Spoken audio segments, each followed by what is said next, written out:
नमस्कार भाई साहब। नमस्कार। आज मेरे आग्रह पर आप हमारे YouTube में आए हैं। ये हमारे लिए गौरव का विषय है। वर्तमान काल में जिन लोगों के जीवन से प्रेरणा ली जा सकती है, जिन लोगों ने अपना जीवन समाज के लिए जिया, ऐसे व्यक्तियों का सेल्फ ऑटोबायोग्राफी, ऐसा हमारा YouTube चैनल ने कार्य प्रारंभ किया है। और उसमें हमारा आग्रह रहता है कि हमारे जीवन की जो प्रेरणाएं हैं, ऐसे महापुरुष हमारे साथ बीच में रहें। तो मैं आपसे निवेदन करूंगा कि आप अपने जीवन जीवन की कथा, मतलब जीवन उपदेश एक अलग विषय है, और आपकी जो जीवन की यात्रा रही उसके बारे में आप हमको बताना है, कष्ट करें। ठीक है। मैं सामान्य रूप से एक इतिहासकार हूँ। इतिहास लिखता हूँ। मेरा दृष्टिकोण ये रहता है कि भारतीयों का भारतीय स्रोतों के आधार पर इतिहास समाज के सामने आना चाहिए। एक सामान्य इतिहासकार अब उस इतिहास में कितनी कुछ सफलता मिलती है कि नहीं मिलती है, ये तो भविष्य बताएगा। लेकिन मेरा एक प्रयत्न है। मेरा एक छोटे से ग्राम हरनामा पट्टी, उसमें जन्म हुआ 1942 में। 1942 जब बोलते हैं तो स्मरण आता है अंग्रेजों भारत छोड़ो आंदोलन का। 7 नवंबर रात्रि, यानी 8 नवंबर 1942 का जन्म है। एक ये समझ लीजिए कि अनजाने से ही ये क्रांति का भाव हृदय में पेटा। ये सहज रूप से भावना उद्दीप्त होती थी।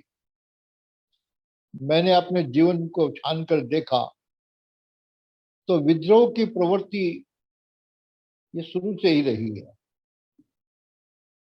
हरनावा पट्टी गांव अपने आप में एक धार्मिक स्थल है। वहां एक रानाबाई का धाम है। रानाबाई की जीवित समाधि है। जाट परिवार में पैदा हुई रानाबाई बड़ी चमत्कारी है, और उस चमत्कार का परिणाम है कि दूर दूर तक रानाबाई की ख्याति प्रसिद्ध है। लगभग संपूर्ण देश से लोग वहां आते हैं उनके दर्शन करने के लिए, मनोती करने के लिए। रानाबाई का काल वही काल था जो मेड़ता में मीरा का काल था।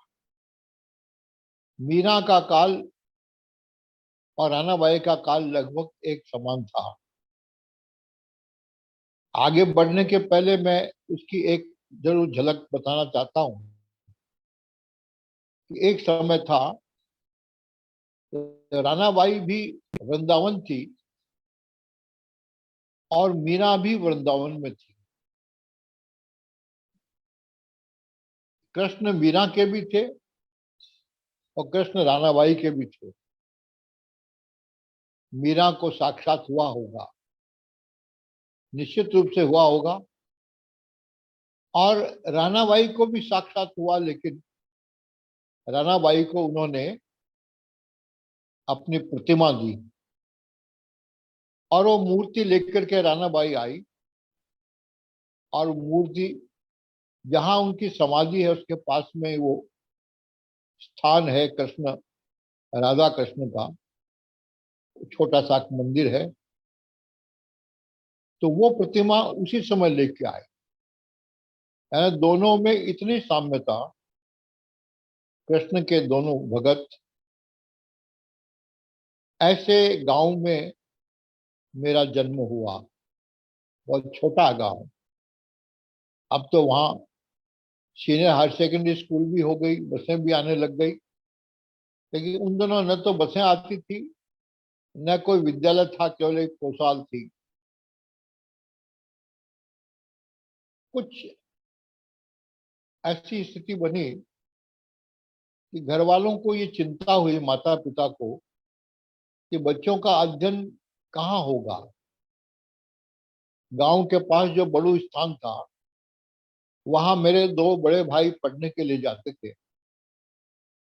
लेकिन फिर सोचा गया कि भी किसी बड़े स्थान पे चलना चाहिए।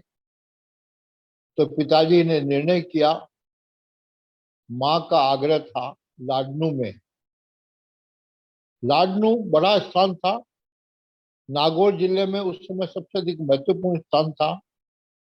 और सबसे बड़ी बात है कि वो तेरा पंथ का केंद्र स्थान था। तेरा पंथ के आचार्य तुलसी वहां के थे, लाडनू के थे। अधिकांश अधिक समय वो लाडनू में रहते थे। इसलिए माँ का आग्रह था, क्योंकि हम तेरापंथी हैं, जैन तेरापंथी हैं, तो माँ का आग्रह था कि लाडनू रहने से आराधना भी अच्छी तरह से हो सकेगी, व्याख्यान महाराज के दर्शन वगैरह सब अच्छे का हो सकेंगे, और वहाँ स्कूल भी है, बच्चों की पढ़ाई भी हो जाएगी। इसलिए 1946 में हम लोग लाडनू चले गए सब। गांव को खाली कर दिया। गांव में प्रॉपर्टी वगैरह थी। काका जी मेरे बड़े वहां रहते थे। लाडनू में फिर हम एस्टेब्लिश हो गए। भाइयों ने धंधा बिजनेस शुरू कर दिया और हम लोगों ने पढ़ाई चालू कर दी। मेरे जीवन में इस 80 साल की उम्र तक के जीवन में लगभग 10वीं तक पढ़ने का एक कालखंड है। उसमें मैं आगे न जाकर के केवल एक घटना जरूर बताना चाहूंगा। मेरे बड़े भाई साहब मानमल जी नाहर, वो संघ के संपर्क में आए, संघ के स्वयंसेवक बने, और सहज रूप से हम लोग भी संघ के अंदर जाना प्रारंभ कर दिया। मैं छुटपन में 6-7 साल की उम्र होगी, शाखा जाना प्रारंभ कर दिया। मैं लगभग संभवतः 9th क्लास की बात होगी। उस समय देश में कांग्रेस की तूती बोलती थी, कांग्रेस का राज था, और इसलिए संघ के विरोधी वातावरण भी था। इस वातावरण में एक अध्यापक कक्षा में सहज रूप से वो कॉपियां दिखा रहे थे, परीक्षा की कॉपियां। शायद त्रैमासिक परीक्षा हुई होगी या टेस्ट हुआ होगा, कुछ न कुछ हुआ। अंग्रेजी टाइपिंग का मामला था। तो उसमें आगे की बेंच में हमारा एक घटना, एक शाखा का वो बैठा था, जीवनलाल नाम है, मुझे याद आज भी। उसके नंबर कम आए, शायद 50 में से 17 नंबर आए। तो उसको कॉपी देते समय कहा, मास्टर गोविंद लाल माथुर थे, उन्होंने कहा, ले जा और संघ में जा, और शाखा शाखा शाखा दिन भर करता है, ले देख क्या पोजीशन हुई है तेरी। क्योंकि वो कांग्रेसी परिवार का था मास्टर। और उसके बाद मैं लगभग लास्ट बेंच में बैठता था। तो जब मेरे पास आए, मेरे 50 में से 46 नंबर आए, तो कुछ नहीं बोले। तो मैं बोला, मैंने कहा, मास्टर साहब, वो तो घटनायक है मेरी शाखा का, मैं शाखा का मुख्य शिक्षक हूँ, आप बोलेंगे नहीं कुछ। चुप होके चले गए। ये एक सामान्य प्रवृत्ति उस समय से ही मन में थी। ये भाव उस समय ही था, एक विद्रोह करने की प्रवृत्ति, एक सही बात पर अड़ने की प्रवृत्ति। ये भाव शुरू से ही मन में था। और परिणाम यह हुआ कि 10वीं तक परीक्षा होने के बाद संघ का स्वयंसेवक था, मुख्य शिक्षक भी था, कार्यवाह भी रहा था। हमारे विभाग प्रचारक थे माननीय किशन भैया जी। किशन भैया जी लाडनू आए हुए थे, भाई साहब, बड़े भाई साहब भी वहीं थे, और उन्होंने मुझे तैयार किया। मन में भाव तो था, लेकिन मैं कुछ समझता नहीं था। यद्यपि लाडनू शाखा राजस्थान प्रांत में प्रमुख 8-10 शाखाओं में से एक शाखा थी, इसलिए हमारे प्रांत प्रचारक थे पंडित लेखराज जी शर्मा। उनका स्वास्थ्य थोड़ा गड़बड़ था। हमारे नगर कारवा थे डॉक्टर टंडन, शालिग्राम जी टंडन, वो डॉक्टर थे। उनके यहाँ वो महीने भर तक रहे। उन्होंने एक मराठी पुस्तक भारतीय संस्कृति साने गुरु जी की, उस पुस्तक का हिंदी अनुवाद उन्होंने किया था। उन्हें आवश्यकता थी ऐसे व्यक्ति की कि जो उसकी प्रतिलिपियां बना सके। तो संघ के प्रमुख लोगों ने, क्योंकि मेरे हैंडराइटिंग अच्छे थे, और इसलिए उन्होंने मुझे कहा कि भाई आप जी लक्ष्य बहुत अच्छा है।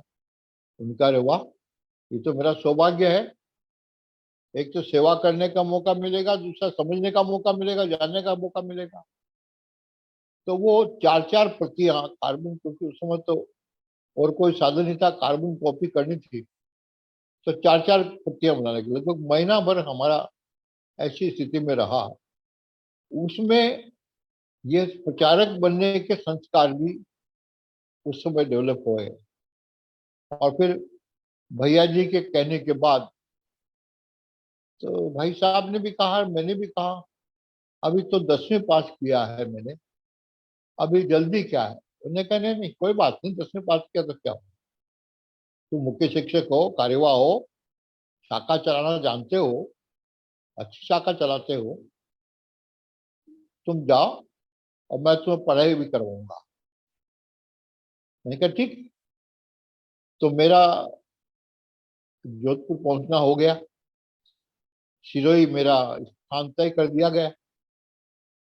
सिरोही में कभी संघ की शाखा लगी नहीं। कहते हैं 1946 में एक बार कोई बच्चू भाई करके राजस्थान रोडवेज में थे, उन्होंने कुछ समय तक शाखा चलाई थी, लेकिन वो शाखा का स्वरूप नहीं बन पाया।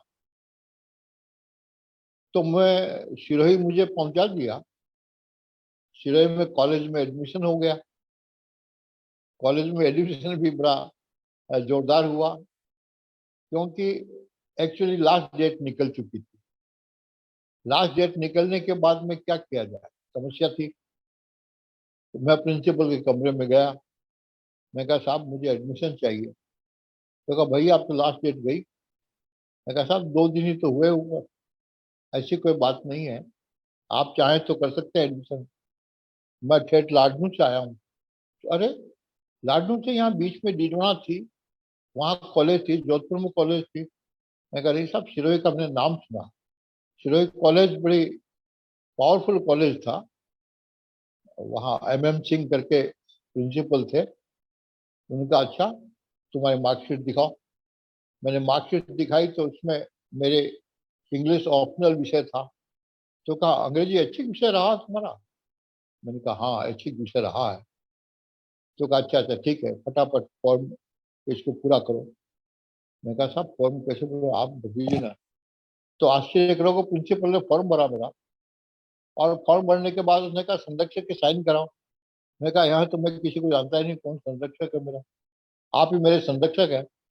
आश्चर्य करोगे, प्रिंसिपल ने साइन कर दिए संरक्षक के, और एडमिशन हो गया।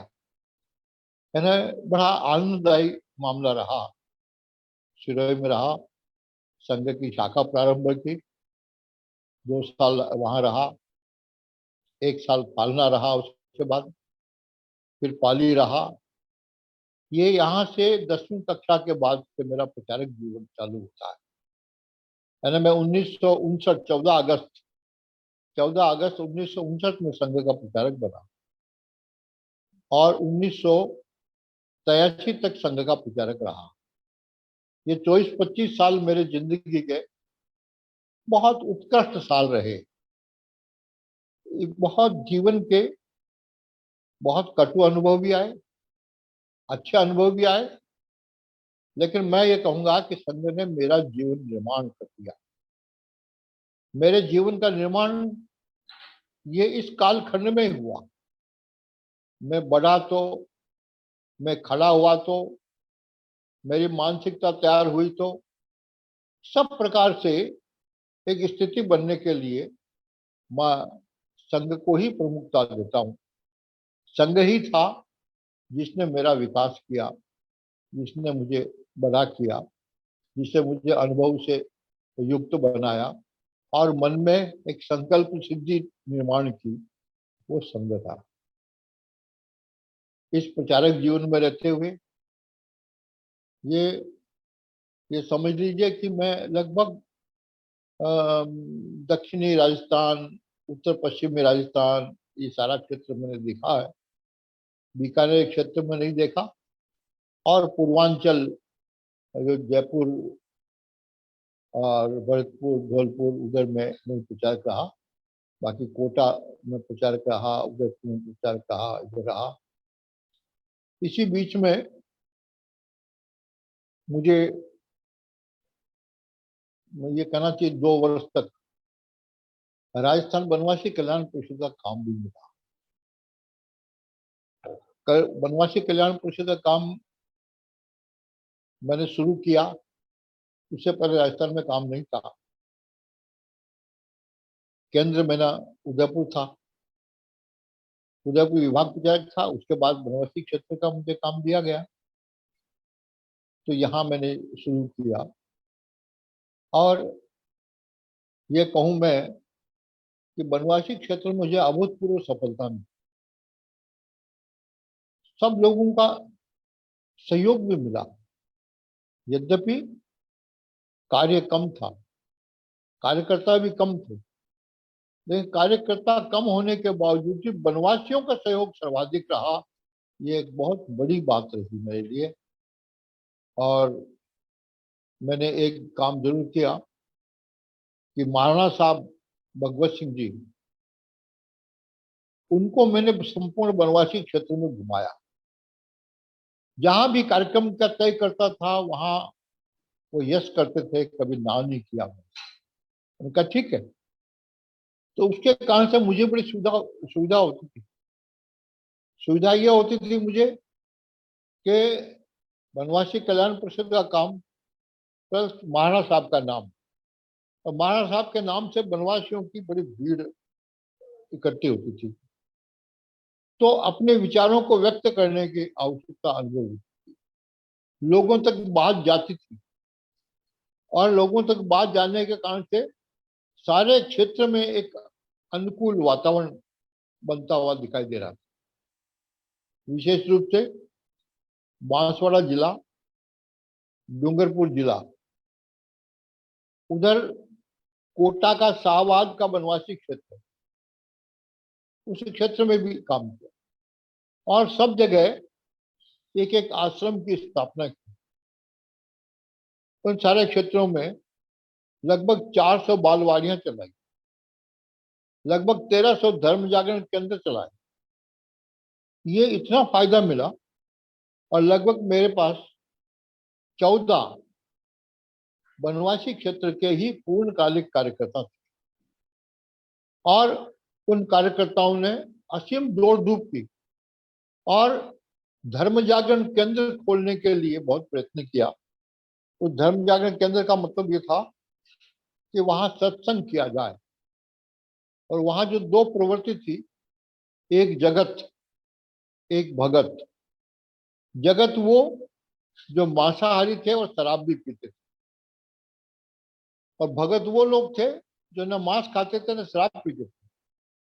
तो भगत इस टोले को हमने रखा, और धीरे धीरे भक्त की संख्या बढ़े, इस प्रकार का हमारा एक प्रयत्न वहां रहा। ये बनवासी क्षेत्र का काम, और इसी के साथ साथ मुझे राजस्थान का संगठन मंत्री था, प्रौढ़ शिक्षा का काम भी मिला। प्रौढ़ शिक्षण उस समय राजस्थान में भी चालू हुआ था, और मैं प्रौढ़ शिक्षा के काम के लिए प्रांत की एक कमेटी बनाई। राधा कृष्ण जी रस्तोगी उस कमेटी के अध्यक्ष थे, और हमने सरकार से केंद्र मांगे, और उन केंद्रों में हमें लगभग 400 केंद्र मिले। वो 400 केंद्रों में हमने ये प्रौढ़ शिक्षा का कार्यक्रम चलाया। और आपको जानकर बड़ी प्रसन्नता होगी कि झाड़ोल क्षेत्र में जहां हमारे केंद्र चलते थे, वो इतने इंटीरियर में थे और इतनी ऊंची चढ़ाई पर थे कि दिल्ली से निरीक्षण के लिए टीम आई थी। वो टीम हमारे केंद्रों को देखने के लिए गई। एक केंद्र में गई, तब तक उनकी हाँफनी छूट गई। साधन था, वहां तक जीप जाती थी, उससे आगे और तो उन्होंने हाथ खड़े किए, बस बस, इससे ज्यादा नहीं। वो नहीं किया। इसी तरह से बांसवाड़ा क्षेत्र में भी, स्थान का नाम मुझे याद नहीं आ रहा, वहां हमने उनको कहा कि हमारे प्रौढ़ शिक्षा केंद्र वालों ने ये सड़क बनाई है जो मेन रोड तक गांव को जोड़ती है। बीच में तालाब था, तालाब के चारों ओर वो सड़क बनाई गई। उनको बड़ा आश्चर्य हुआ कि आप कितने सालों से काम कर रहे हैं। मैंने कहा मुझे 1 साल ही हुआ काम करते हुए। तो 1 साल में आपने इतना काम खड़ा कर दिया। बड़ा आश्चर्य हुआ उनको, और बहुत अच्छा लगा। उनका आपका प्लानिंग क्या है, आपका पाठ्यक्रम क्या है, उन्होंने लिख करके मांगा। मैंने लिख करके उनको दिया कि मेरा ये पाठ्यक्रम है, ऐसा ऐसा है। कलेक्टर एक सरदार थे, नाम तो मुझे याद नहीं आ रहा, उन्होंने भी देखा, उन्होंने भी निरीक्षण किया, उनको बहुत आनंद आया। उन्होंने कहा नार साहब, आपका कोई भी कार्यक्रम हो, मुझे आप अवश्य बुलाइए, मैं आऊंगा। एक ऐसा सुंदर सा वातावरण था। तो ये काम मुझे मिला। एक साथ में और भी काम था, राजनीति के साथ संघ का तालमेल। उस समय भैरव सिंह जी मुख्यमंत्री थे, भैरव सिंह जी की सरकार थी, और संघ के कार्यकर्ताओं के साथ में कैसे तालमेल बैठ सकता है, कैसे अधिक अधिक काम हो सकते हैं, समाज कल्याण के अधिक अधिक काम कैसे खड़े हो सकते हैं, ये एक प्रयत्न रहता था। उसके लिए मैं जितना मेरे से हो सकता था उतना मैंने वो किया। मैं उस समय राजस्थान समाज कल्याण बोर्ड का भी मेंबर था, राजस्थान प्रौढ़ शिक्षा का भी मैं मेंबर था। प्रौढ़ शिक्षा में काम करते हुए हमारी निरीक्षण करने की टीम, 3 लोगों की टीम, एक डायरेक्टर था प्रौढ़ शिक्षा का राजस्थान, एक मैं था, एक बीकानेर के भंवर लाल जी थे, भंवर लाल जी कोठारी। हम लोग गुजरात में गए थे, वहाँ का पैटर्न देखने के लिए, वहाँ के प्रौढ़ शिक्षा को देखने के लिए। सारे लगभग सारे गुजरात में हम घूमे, सारा प्रौढ़ शिक्षा का शिक्षण देखा उनका। अच्छा किया, उन्होंने बढ़िया किया। गुजरात विद्यापीठ के अंतर्गत उनका काम चलता था। तो ये एक 1983 तक का रहा। उसके बाद मुझे हरियाणा का काम दिया गया।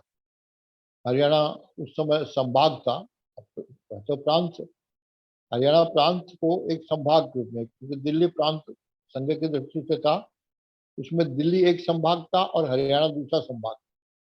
तो हरियाणा संभाग का काम मेरे पास में था एक प्रांत के रूप में। वहाँ 2 साल में रह पाया, मेरा स्वास्थ्य गड़बड़ होने के कारण से। और फिर मेरे पिताजी का, ये समझ लो कि वो अंतिम साल था, उनका देहांत हो गया। देहांत होने के पहले उन्होंने कहा कि तुम दो भाई प्रचारक हो, कितने साल तक प्रचारक रहे। मेरे से छोटा भाई धर्मचंद था, वो भी प्रचारक था। वो नागालैंड में दक्षिणी आसाम का सारा काम उसके पास में था। तो कहा दो भाई हो, एक आ जाओ, तुम आ जाओ। मैंने कहा बड़ा मुश्किल है आना, अभी अभी हरियाणा में मुझे लगाया है। उनकी बड़ी अपेक्षा है संघ के व्यक्ति से, मेरी अपेक्षा है, मैं कैसे आ पाऊंगा। लेकिन नहीं, उन्होंने कहा कि एक आओ। तो मैंने कहा अच्छी बात है। तो मैंने लगभग पिताजी को कह दिया, मैं कहा ठीक है मैं आऊंगा। तो उस आधार पे मैं आ गया। लेकिन मन में कष्ट रहा, मन में एक पीड़ा रही। पीड़ा ये थी कि मुझे विशेष रूप से हरियाणा, बाला साहब देवरस सत्संग चालक थे, उन्होंने विशेष रूप से हरियाणा में लगाया, ये कहकर के कि मुझे जल्दी से जल्दी 2000 शाखाएं हरियाणा में चाहिए। मैंने कहा मैं एक टूर करके आता हूँ, एक प्रवास करके आता हूँ, उसके बाद मैं आपसे चर्चा करूंगा। हरियाणा का प्रवास करके आया, बाला साहब से चर्चा की। मैंने कहा कि अभी मुझे कठिन लग रहा है, क्योंकि हरियाणा में जो भी प्रचारक है वो दिल्ली बेस के प्रचारक है, गांव के प्रचारक, गांव बेस के प्रचारक नहीं है। हरियाणा में जब तक ग्राम बेस के प्रचारक नहीं होंगे तब तक काम करना बड़ा कठिन होगा। फिर भी मेरा प्रयत्न है कि मैं अतिशीघ्र इस काम को पूरा करूं, लेकिन मैं नहीं कर पाया। ये मुझे बहुत दर्द है, बहुत पीड़ा है। लेकिन मैं असहाय था उस समय, ऐसी स्थिति बन गई थी। स्वास्थ्य भी मेरा खराब हो गया था, तो पिताजी के वचन की बात भी थी, इसलिए मैं लौट आया घर पर। ये एक बहुत उत्कृष्ट जीवन का कालखंड रहा। मैंने बहुत ऊंचाई छुई है, बहुत ऊंचाई देखी है, और बड़ा मन में सेटिस्फेक्शन था, तो संतोष था, काम करने का बड़ा आनंद था। और मैं ये कहूँ आपको कि संघ का काम करते हुए मैं 10% काम करता था तो 100% मुझे फायदा मिलता था। है ना, कम मेहनत में बहुत अधिक लाभ मिलने की बात मुझे सब जगह मुझे मिली, चाहे उदयपुर हो, चाहे कोटा हो, चाहे ये जोधपुर हो। इस सब में मुझे बहुत अच्छी सफलता मिली। और एक सांत्वना मन में ये सांत्वना थी कि भाई मैं एक अच्छा काम कर रहा हूँ, जो उद्देश्य मैं लेकर के चल रहा हूँ उद्देश्य पूरा कर रहा हूँ। इसके बाद घर आने के बाद में विवाह हुआ। विवाह होने के बाद गृहस्थी चालू हुई। आश्चर्य करेंगे, जेब में एक पैसा नहीं। पिताजी माताजी चली गई, भाइयों ने शादी कर दी, बहुत हो गया। अब बड़ा संकट की स्थिति खड़ी हो गई, क्या करेंगे, कैसे करेंगे। खैर, फिर भी पाली आए, कपड़े का व्यवसाय किया, चालू हो गया। ईश्वर देखने वाला है, उसने सहयोग किया, काम चल निकला, कोई दिक्कत नहीं हुई। मुझे तो एक भी परेशानी नहीं हुई, यानी किंचित भी कोई अभाव खटकता या कोई और समस्या आई, ऐसी कुछ नहीं हुआ। यहाँ पाली के प्रमुख कार्यकर्ताओं ने हर प्रकार से सहयोग किया मेरा। यद्यपि मैंने आर्थिक दृष्टि से किसी से कोई सहयोग नहीं लिया, न मैं आर्थिक दृष्टि से लेना चाहता था। कम है उसी में चलाएंगे, ज्यादा है उसी में आनंद करेंगे, लेकिन लेना किसी से नहीं, ये भाव मन में शुरू से था। इसलिए इस बात को ध्यान में रख करके आगे बढ़े, सफलताएं मिलती गई, कदम बढ़ते गए, कहीं कोई परेशानी नहीं हुई। लेकिन एक समस्या जरूर थी। एक समस्या ये थी कि आचार्य तुलसी वो एक प्रकार से इस प्रयत्न में थे कि किसी तरह से हम उनके साथ में लग जाए। उन्होंने मुझे कहा था, सरदार शहर में हम दर्शन करने के लिए गए, उन्होंने कहा कि तुम और तुम्हारी पत्नी दोनों पढ़े लिखे हो, वो भी एमए बीएड है, कॉलेज में लेक्चरर रही है, तुम दोनों जैन विश्व भारती को संभाल लो, मैं कहा साहब ये तो संभव नहीं है। तो कहते तुम कहाँ रहोगे? मैं कहा मैं पाली रहूंगा।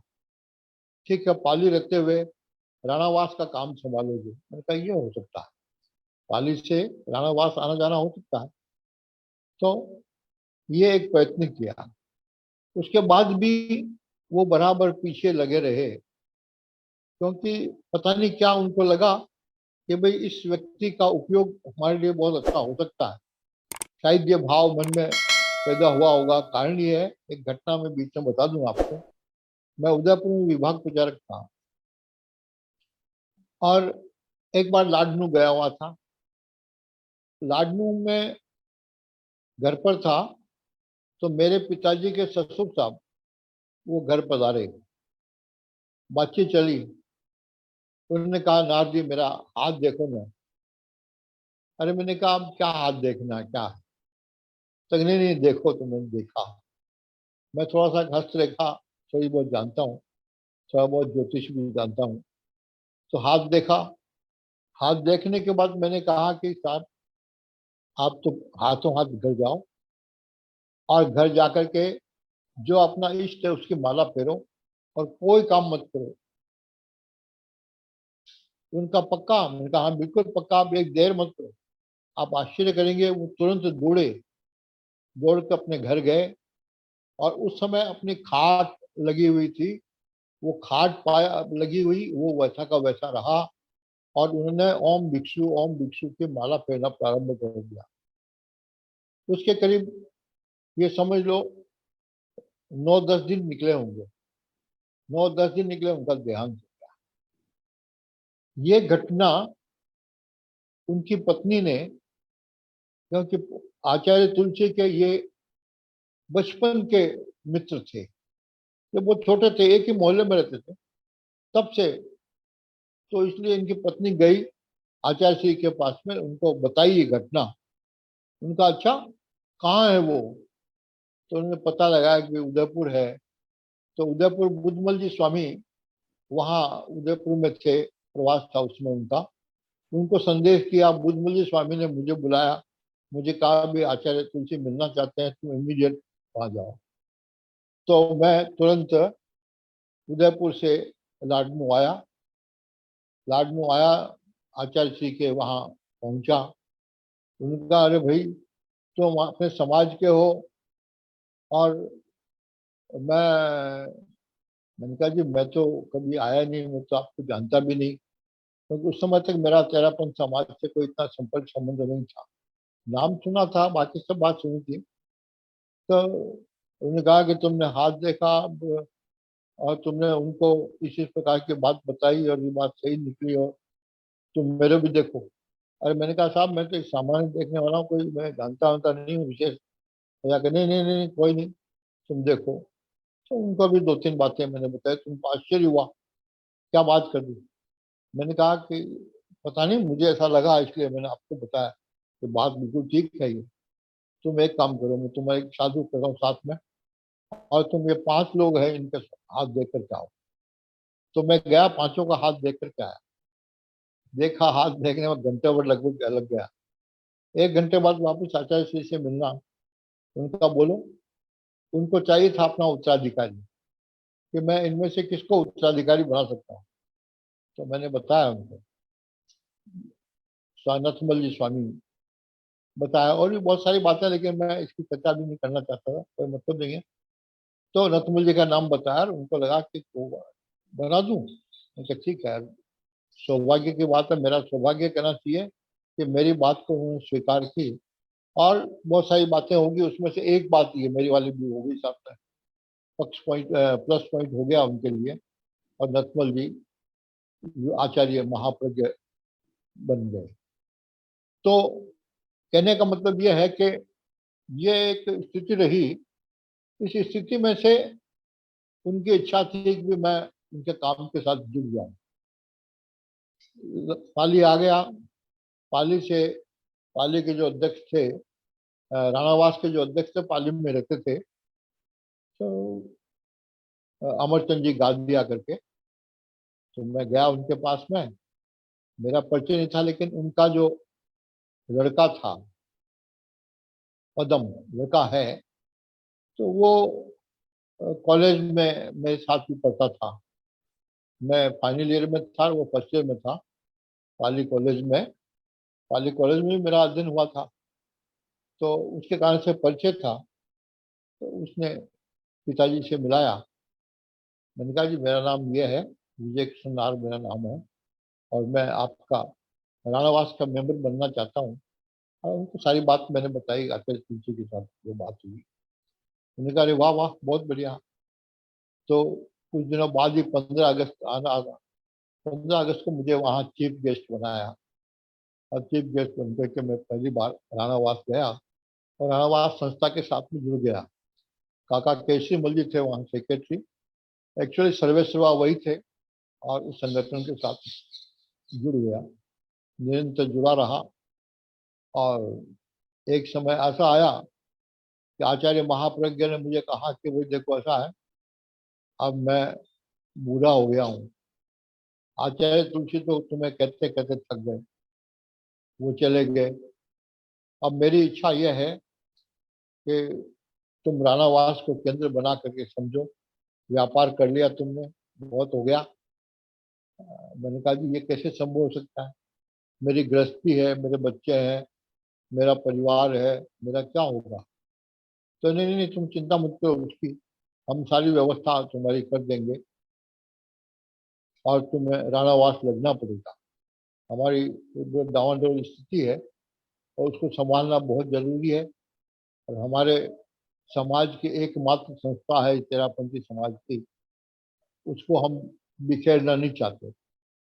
वहाँ सुमति शिक्षा सदन सीनियर हायर सेकेंडरी स्कूल है, एक कॉलेज डिग्री कॉलेज है वहाँ, काफी बड़े बड़े हॉस्टल हैं, तो उनको संभालना बहुत आवश्यक है। मैंने कहा जी मैं प्रचारक रहा हूँ, आपको मालूम है सारी मेरी स्थितियाँ क्या है, और अब यदि वापस छोड़ के यदि वहाँ जाऊंगा तो क्या होगा, कैसा होगा, ये बड़ी चिंता का विषय है।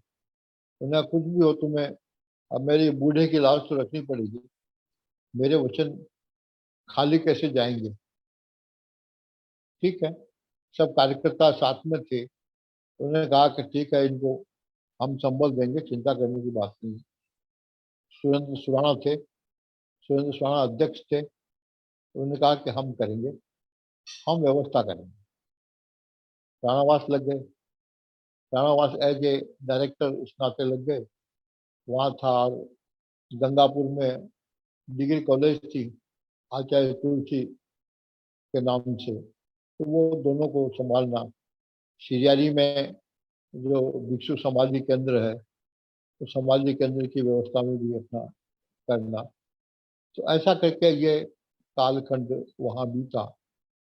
ऐसे ही समय में ही वहाँ एक गर्ल्स हायर सेकेंडरी स्कूल हुआ है, तो वो सब जैन समाज के, तीनों जैन समाज के मिला करके है। यद्यपि काका साहब ने चालू की थी वो, लेकिन तीनों समाज को मिला करके है। तो वहाँ अपने गुलाब चंद कटारिया शिक्षा मंत्री थे, मैंने कह करके वहाँ पर एड करवा दी। तो एड 50% एड हो गई। तो चाहिए प्रिंसिपल उनको, प्रिंसिपल चाहे तो मेरी पत्नी नजर आई, और इसलिए वो लग गए, पीछे पड़ गए। मैंने कहा ठीक है, तो पत्नी को वहां पर प्रिंसिपल। तो आचार्य जी ने कहा कि भाई तू भी वहां है और वो भी वहां हो जाएगी, दोनों ठीक ही है, क्या दिक्कत है। ठीक, तो वहां हो गए, लगभग 10-12 साल वहां हम लोग रहे। मैं 6 साल का पीरियड मेरा था, 6 साल की जगह 8 साल वहां लग गए मुझे संस्था में काम करते हुए। फिर 1 साल में सीरियाई में भी रहा। वहाँ भिक्षु दर्पण करके एक अखबार निकाला था, साप्ताहिक पेपर, साप्ताहिक पेपर निकाला। तो ये एक पीरियड निकला। 2010 में हम लोग फिर पाली आ गए। पाली आने के बाद मैंने ये मानसिकता बनाई कि अभी तक सारा खूब कर लिया काम, जो करना था काम कर लिया। अब अपने को कुछ ऐसा काम करना चाहिए कि जो अपना लक्ष्य है उस लक्ष्य को पूरा करे। और इसलिए इतिहास लेखन के काम को मैंने प्रारंभ किया। 2010 में मैंने प्रारंभ किया, और वस्तुतः मेरे प्रारंभ कराने का श्रेय यदि किसी को दिया जा सकता है तो मेरा छोटा लड़का तपन नाहर, जिसने मुझे ये प्रेरित किया एक प्रकार से कि महाराणा प्रताप के बारे में लिखो, तो हल्दी घाटी के युद्ध के बारे में यहाँ एक सिंपोजियम टाइप कार्यक्रम था, उसमें विषय यही था महाराणा प्रताप का हल्दी घाटी का युद्ध। उस युद्ध पर लिख के मैंने अपना पेपर वहां पढ़ा था, और पेपर पढ़ने के बाद उनका पापा आप इसमें लिखो, तो पहली किताब मैंने वो लिखी हिंदुआ सूर्य महाराणा प्रताप नाम से, जिसमें मुझे बहुत आनंद आया। आनंद इसलिए आया कि भारतीय तथ्य जो थे वो तो थे, मेरी जो मानसिकता थी वो भी थी, लेकिन उसके साथ में फारसी लेखक, उन लेखकों के कथन इस प्रकार के मिले मुझे कि जिसमें से मैं ये सिद्ध कर पाया कि महाराणा प्रताप हल्दी घाटी के युद्ध में विजय हुए, महाराणा प्रताप जीते, हारे नहीं। उन्होंने अपना लक्ष्य प्राप्त किया और लक्ष्य प्राप्त करके मुगल सैनिकों को हराया, पराजित किया, और ऐसा पराजित किया कि उनको कोई एक ठोर नहीं मिली। जिधर जिसको अवसर मिला उधर भागा। मानसिंह स्वयं गोगुंदा गया अपनी रक्षा के लिए, दीवारें ऊंची ऊंची कराई कि घोड़ा लांग नहीं सके, और वहां पर आम खाकर, गोटलियां खाकर, घोड़ों को मारकर किसी तरह से अपना काम गुजारा किया। ऐसी स्थिति पैदा कर दी उस सैनिक की। उस मान सिंह की जो सेनापति था, प्रमुख सेनापति, जिसने अकबर के साम्राज्य को विशाल काय खड़ा किया, उस सेनापति की ऐसी दुर्गति खड़ी की। मुझे बहुत आनंद आया इस पुस्तक को लिखने के बाद। फिर उसके बाद ये श्रृंखला चल निकली, क्योंकि मेरी मानसिकता थी, बहुत स्पष्ट रूप से मानसिकता थी कि अंग्रेज सरकार और अंग्रेज इतिहासकार और उनके एक प्रकार से मानसिक शिष्य, या मानसिक गुलाम कह दे, ऐसे इतिहासकारों ने ये तय किया कि ये जो कालखंड है 600 से लेकर के 1200 तक का कालखंड, ये अंधकार का युग है, क्योंकि इसका इतिहास ही नहीं। इसलिए जो स्कूलों में, कॉलेज में जो सिलेबस था, उन सिलेबस में भी हर्षवर्धन के बाद सीधे अरबों के आक्रमण, तुर्कों के आक्रमण ये बताया जाता था। बीच का पूरा कालखंड निकाल दिया। मैंने कहा मैं इसी अंधकार के कालखंड को उजाले में प्रकाशित करूंगा, और ये संकल्प करके मैंने फिर उस में जितने सम्राट हैं उन सम्राटों का कालखंड उबारना शुरू किया। मेरी मानसिकता में स्पष्ट था कि यही वो कालखंड है जिसके कारण भारत दुनिया में विश्व गुरु कहलाया, भारत सोने की चिड़िया कहलाया। लोग लुटेरे के धन लूटने के लिए भारत में आए, क्योंकि अनाप शनाप धन भारत में था। उस भारत के धन को प्राप्त करने के हैसियत से लुटेरे बनकर के वो लोग यहाँ आए। ऐसा ये सोने की चिड़िया भारत, ये उसी कालखंड में बना, और इसलिए निश्चित रूप से इस कालखंड में ऐसे लोग हुए हैं, ऐसे सम्राट हुए हैं जिन्होंने ऐसी परिस्थितियां पैदा की, ऐसी स्थितियां पैदा की, ऐसी सामाजिक व्यवस्था उत्पन्न की। ये बात दिमाग में थी। इसलिए मैंने सबसे पहले 467 ईस्वी से लेकर के 467 ईस्वी से लेकर के 650 ईस्वी तक का कालखंड शीलादित्य सम्राट हर्षवर्धन एवं उसका काल, इस नाम से पहला ग्रंथ निकाला। उसमें ये जो कहते थे कि गुप्त काल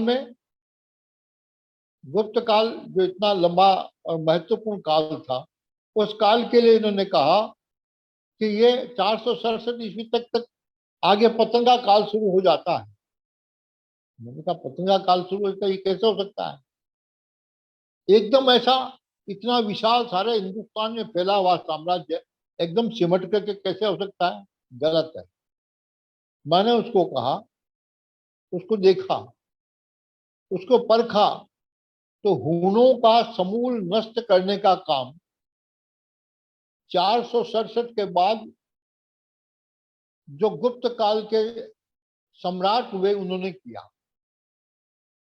गुप्त काल के सम्राटों ने, बाद के सम्राट, 467 के बाद के सम्राट, जिसको पतंगा काल कहा जाता है, उन्होंने हूणों का संपूर्ण विनाश किया।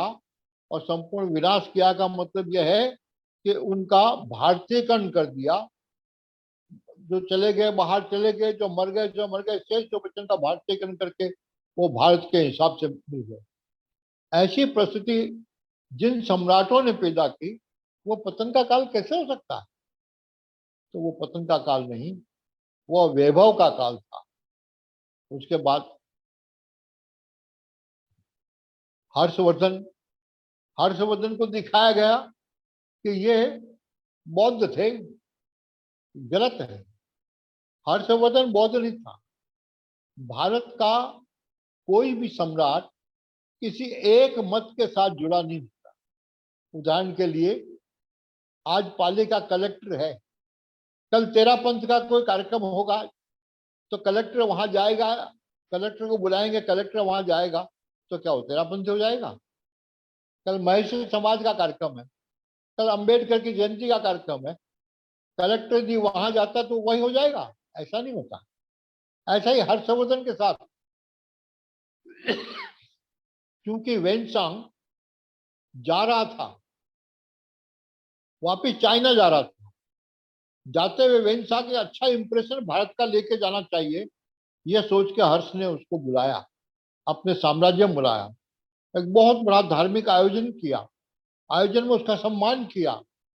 सम्मान किया इसका मतलब वो बौद्ध हो गया? नहीं।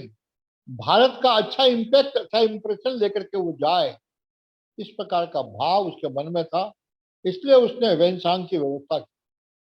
उसको ले गए, प्रयागराज में ले गया वेनसांग को, उसको दिखाया।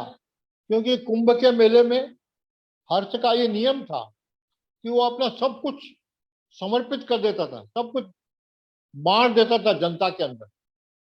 शायद दुनिया के अंदर, दुनिया के इतिहास में ऐसा व्यक्ति मिलेगा नहीं।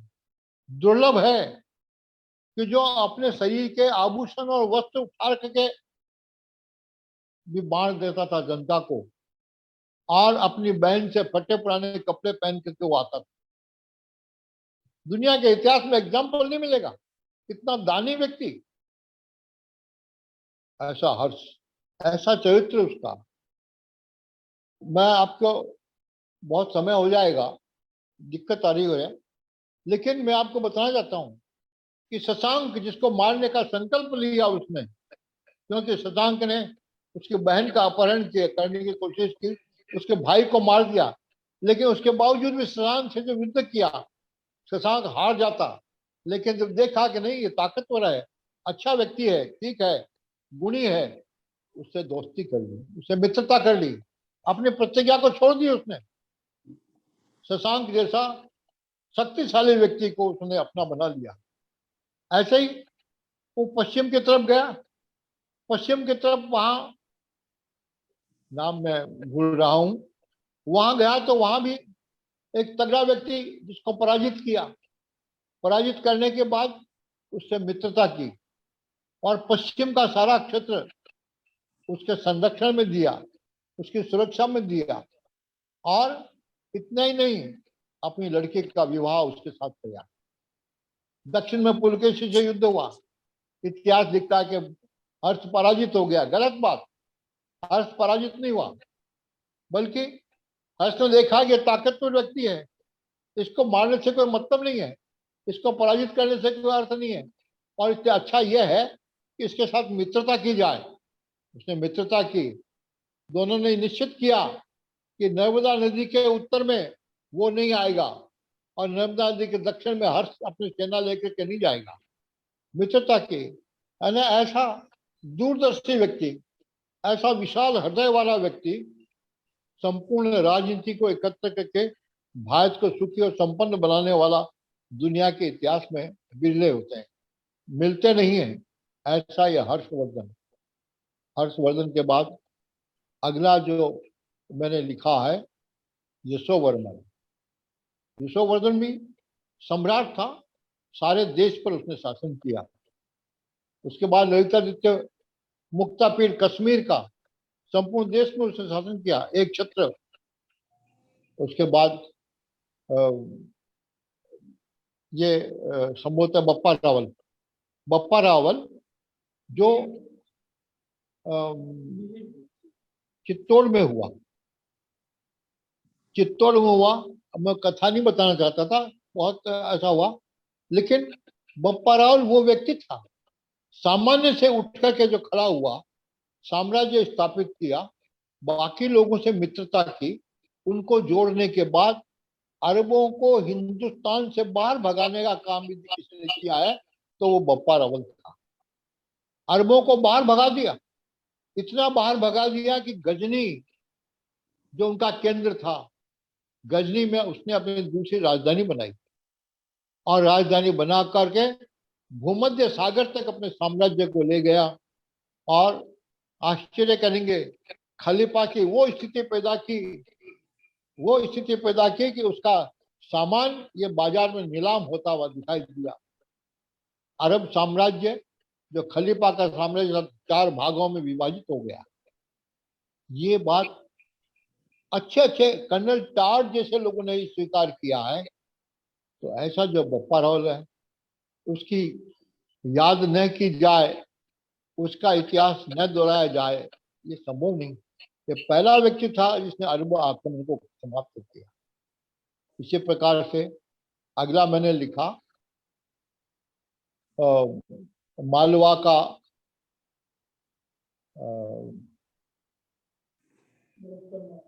भोज भोज परमार। भोज परमार ये भी इतना तगड़ा व्यक्ति था कि जिसके व्यक्तित्व के नाप नहीं हो सकते। भोज परमार ने मोहम्मद गजनवी को, कहते ना कि मोहम्मद गजनवी ने सोमनाथ पर आक्रमण किया, सोमनाथ को लूटा, गलत है। मोहम्मद गजनवी सोमनाथ तक पहुंचा ही नहीं। उसका अंतिम आक्रमण थानेश्वर में हुआ। और थानेश्वर के बाद जब वो राजस्थान की धरती की ओर से वो निकलना चाहता था, भारत के अंदर घुसना चाहता था, उस स्थिति में भोज परमार, गोविंद चौहान, इन्होंने मिलकर के उसको तन्नौर के मैदानों में पराजित किया। और इतनी बुरी तरह से पराजित किया कि लाशें बिछ गई, ऊंट बिछ गए। वो भागा, उसके भागने पर पीछा किया गया। भोज परमार ने उसका पीछा किया और पीछा करके गजनी तक गया। गजनी में वो गिड़गिड़ाया, उसको माफी की, ये तय करके कि हिंदुस्तान की ओर मुंह करके नहीं देखेगा कभी। और वहां से आगे जाकर मक्का गए, मक्का मक्केश्वर महादेव का पूजन किया और पूजन करने के बाद वापस आए।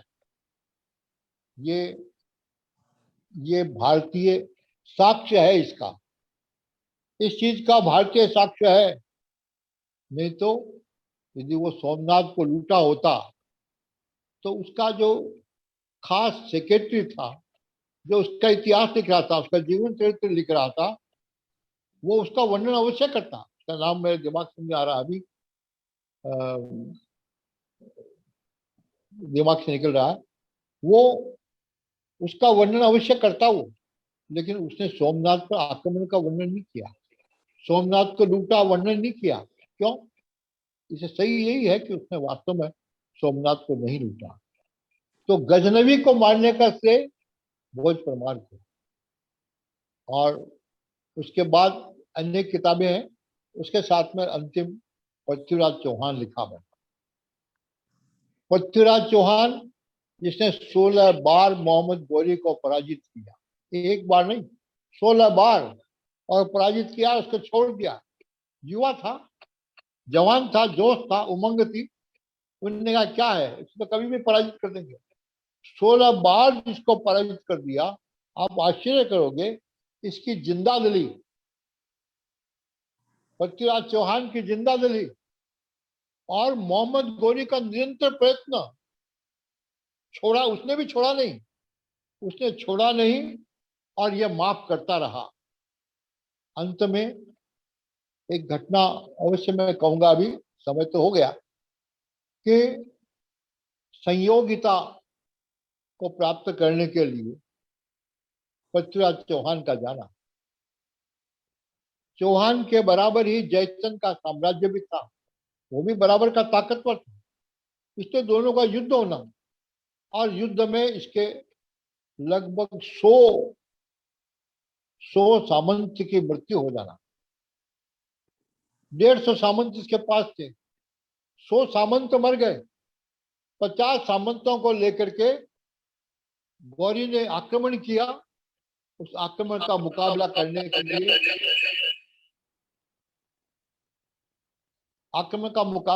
के लिए वो गया, पराजित हुआ, लेकिन अंत में गजनी में जाकर के उसको मारा।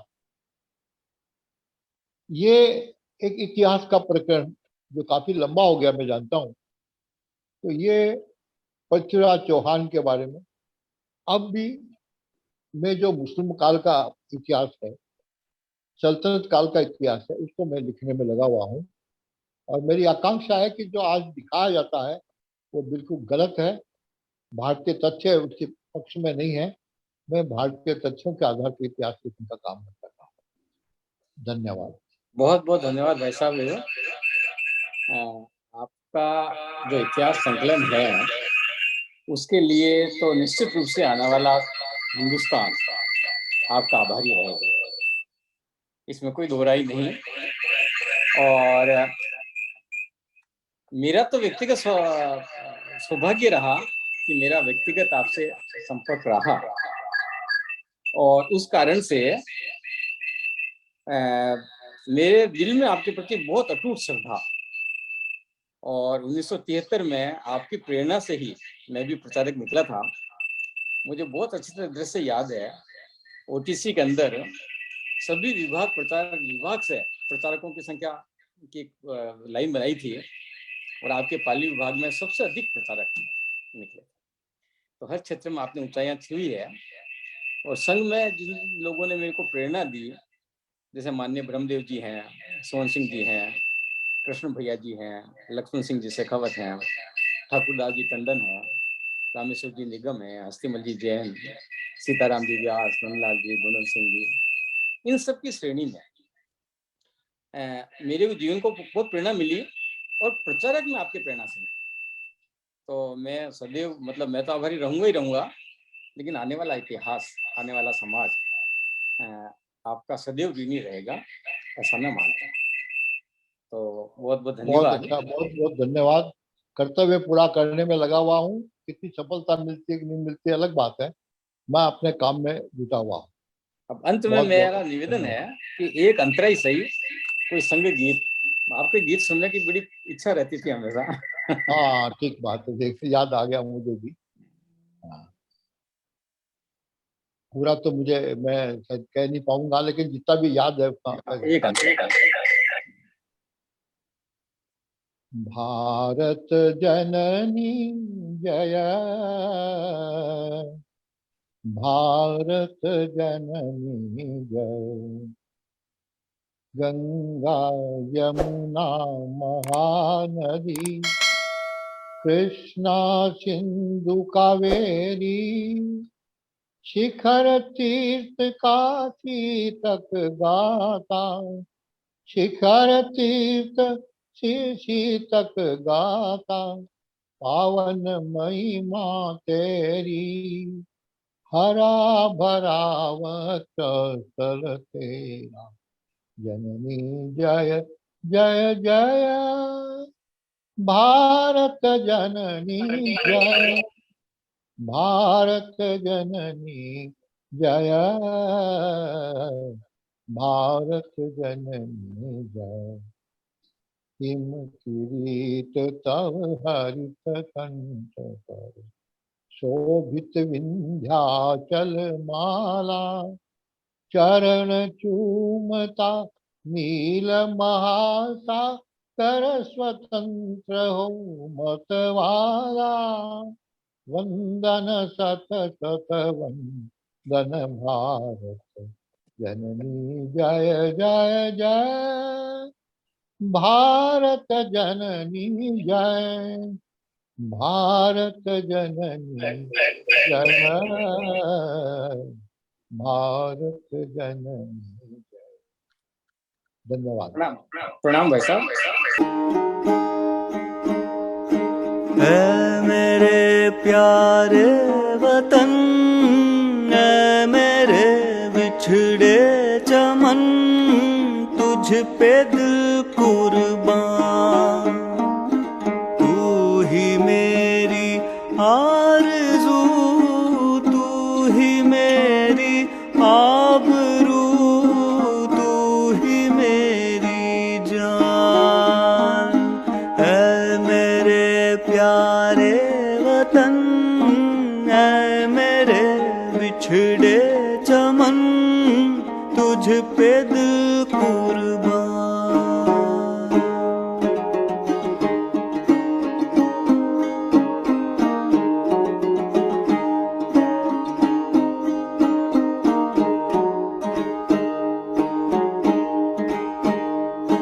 तेरे दामन से जो आए उन हवाओं को सलाम।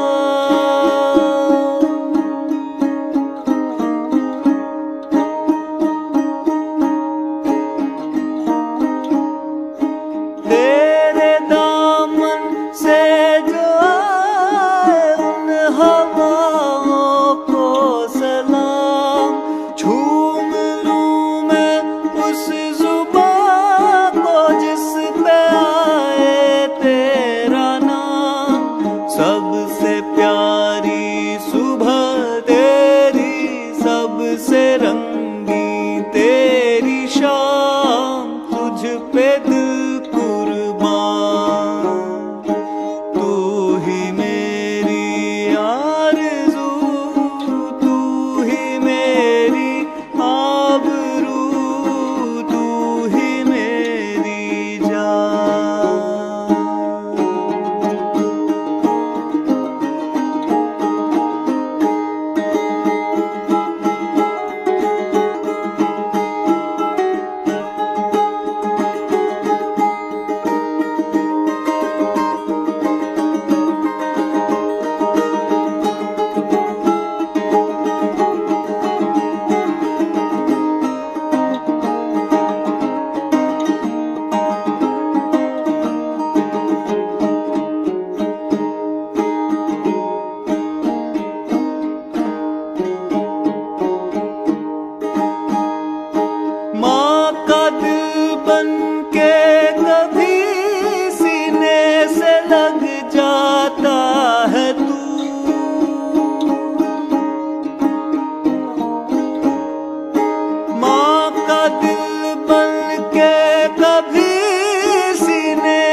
पहुँचे हैं हम, फिर भी है यही तमन्ना तेरे जर्रों की कसम।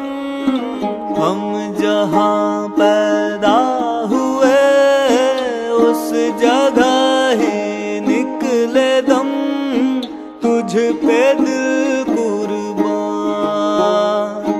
तू ही मेरी आरज़ू, तू ही मेरी आबरू, तू ही मेरी जान।